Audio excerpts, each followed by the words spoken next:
নমস্কার, আপনারা দেখছেন রূপম টিভি। 2047 সালের মধ্যে উন্নত দেশ হওয়ার লক্ষ্য নিয়েছে ভারত। সেই লক্ষ্যে কোন পথে এগোনো যাবে তা নিয়ে প্রধানমন্ত্রী এদিন মুখ্যমন্ত্রীদের সঙ্গে নীতি আয়োগের গভর্নিং কাউন্সিলের বৈঠকে আলোচনা করবেন বলে জানা গিয়েছে।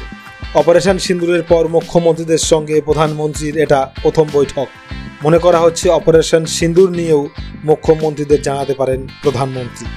নীতি আয়োগের এই বৈঠকে এবার যোগ দিচ্ছেন না মুখ্যমন্ত্রী মমতা বন্দ্যোপাধ্যায়।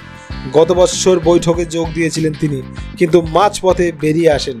মমতা বলেন তার বক্তব্যের মাঝে মাইক বন্ধ করে দেওয়া হয়, তাকে বাংলার বঞ্চনার কথা বলতে দেওয়া হয়নি। গত বছরের 27 জুলাই নীতি আয়োগের বৈঠক হয়েছিল। গতবার 10টি রাজ্য ও কেন্দ্রশাসিত অঞ্চল সেই বৈঠকে ছিল না। তো যাই হোক, এবারের বৈঠকেও মমতা বন্দ্যোপাধ্যায় নেই। তবে বিজেপির তরফ থেকে বলা হয়েছিল কোনো মাইক বন্ধ করা হয়নি, সময় থাকে, সেই সময়টা বেশি হয়ে গিয়েছিল তাই। তো যাই হোক, নীতি আয়োগের বৈঠকে মমতা গেলেন না। এতে বিজেপি বলছে পশ্চিমবাংলার উন্নয়নে বাধা হয়ে দাঁড়াচ্ছেন মমতা বন্দ্যোপাধ্যায়।